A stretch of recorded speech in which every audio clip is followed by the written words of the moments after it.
They call it progress, they call it medicine, but in reality it's vampirism, dressed in the language of Silicon Valley innovation. And while the West applauds these experiments as cutting edge, Russia has branded them for what they are: crimes against humanity. Peter Thiel is very interested in young people's blood. The contrarian venture capitalist believes transfusions may hold the key to his dream of living forever. Billionaire PayPal founder admits to drinking children's blood. The billionaire founder of PayPal, Peter Thiel, has admitted to drinking the blood of teenagers in a bid to extend his own lifespan. The 48-year-old has funded startups dedicating to extending the human lifespan and claims that people are conned by the idea of the inevitability of death. During an interview with Inc.com's Jeff Bercovici, Thiel admitted that he harvests young blood and infuses himself with it in a practice known as parabiosis, which he claims is the closest modern science has come to creating an anti-aging panacea. According to reports, Thiel spends $40,000 per quarter to get an infusion of blood from a teenager during the process of parabiosis, which means the biological joining of two individuals. The huge expense involved in anti-aging parabiosis could lead us to a dystopian future where the wealthy who wish to live forever will thrive on the blood of the poor. No wonder Putin is furious. The Western elite bow before false gods, chasing immortality while draining the blood of children to fuel their delusion. Worse still, they've lied for decades, denying the existence of the biolabs, the breeding camps, and the factory farms that feed this empire of horror. But the lie can't hold forever. As Putin himself declared, the vampire ball is over. As Clandestine pointed out on Twitter, all of these agents of evil, Big Pharma, the mainstream media, the deep state in Washington, Zelensky, and the WHO are all working together to cover up their crimes. Russia isn't the villain here. Our own government is. Russia may have even had an obligation to fight back against the bioterrorism America is apparently conducting in Ukraine. Biolabs, organ harvesting, breeding camps, adrenochrome manufacturing, eugenics. Everything terrible, unethical, and anti-human under the sun. The West calls them conspiracy theories. But Putin's adrenochrome task force has seen them up close. Facilities hidden in war zones, secret bunkers shielded by NATO contracts, research projects run under the guise of medicine. Biolabs where children are experimented on like lab rats. Organ harvesting rings supplying the ultra-wealthy with fresh hearts, livers, and lungs. Breeding camps designed to manufacture life only to destroy it. And underground factories churning out adrenochrome like an industry, processed, packaged, and shipped across borders as though it were any other commodity. And as Russia has pointed out, it all goes back to Obama, the head of the snake, who was instrumental in setting up the industry. Those biological and chemical weapons facilities the mainstream media won't talk about? Yeah, they're real.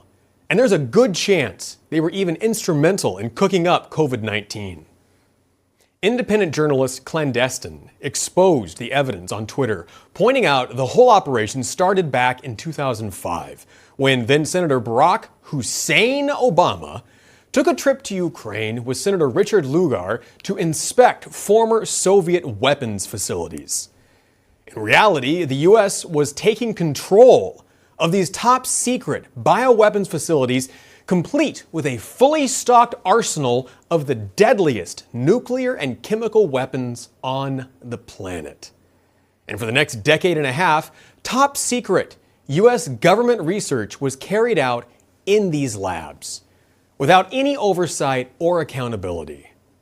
That's how Joe Biden and his son Hunter were able to get their foot in the door with Hunter's company, Hunter's firm Rosemont Seneca actually invested $500,000 in the San Francisco pathogen research company Metabiota, working in Ukraine, on top of millions in additional funding he secured through other firms like Goldman Sachs. The situation came to a head in 2014 when Obama's regime, including the CIA and Assistant Secretary of State Victoria Nuland, toppled Ukraine's democratically elected government with a fake civil war. A leaked phone call actually exposed Nuland plotting how Ukraine's new government should work. I don't think cleats should go into the government. I don't think it's necessary. I don't think it's a good idea. Flash forward to 2022 when Washington vehemently denied there were any biolabs in Ukraine or that the US had anything to do with them, mocking the people who question the narrative as nothing more than dirty conspiracy theorists. Yeah, but can you explain to us has there been any relationship between the We are not developing biological or chemical weapons inside Ukraine. It's not happening. But that story didn't stick for long, and good old Victorian Nuland, under pressure from Senator Marco Rubio, finally cracked and admitted that, yes, there are in fact bioweapons labs in Ukraine. Does Ukraine have chemical or biological weapons? Ukraine has biological research facilities, which, in fact, we are now quite concerned Russian forces may be seeking to gain control of. So we are working with the Ukrainians on how they can prevent any of those research materials from falling into the hands of Russian forces should they approach. So these labs are so dangerous, in fact, that the State Department is terrified the Russians might get their hands on them. When Russia's special forces finally breached the sites, the horror became undeniable. Hardened soldiers, men who'd seen war, blood and death, were shaken to their core. They described scenes too hideous to forget. Children emaciated, their veins tapped and drained like livestock. Entire supply chains struggling to keep pace with the cabal's insatiable demand for blood. And those no longer useful, discarded like trash, left to rot as if their lives had never mattered. Группа, да, получается, собирала детей повезенных, маленьких от 3 до 6 до 7 лет, и привозила именно вот в этот пункт. Там их раздевали на первом этаже, а на втором их раздевали. Как ненужный материал, их просто хранили там в ямах и никуда не вывозили. И вот эти ребята, они, знаете, говорили, как будто они как будто какую-то скотину завалили, поросенка или там кролика, да. Ну, они, да, привозили. Как будто какая-то ферма, понимаете? Вот эта имплантация, да. Забирали органы. Слышал об этом, но не верил. Пока своими глазами не увидишь, не поймешь. А когда увидишь, не простишь. And the horrors didn't end there. What Russia uncovered went far beyond trafficking and blood. Inside the seized biolabs, evidence pointed to something even more catastrophic: the origins of COVID-19 itself. The same facilities where children were drained and discarded were also incubating the virus that would later sweep the globe. And as it turns out, the Russians were right.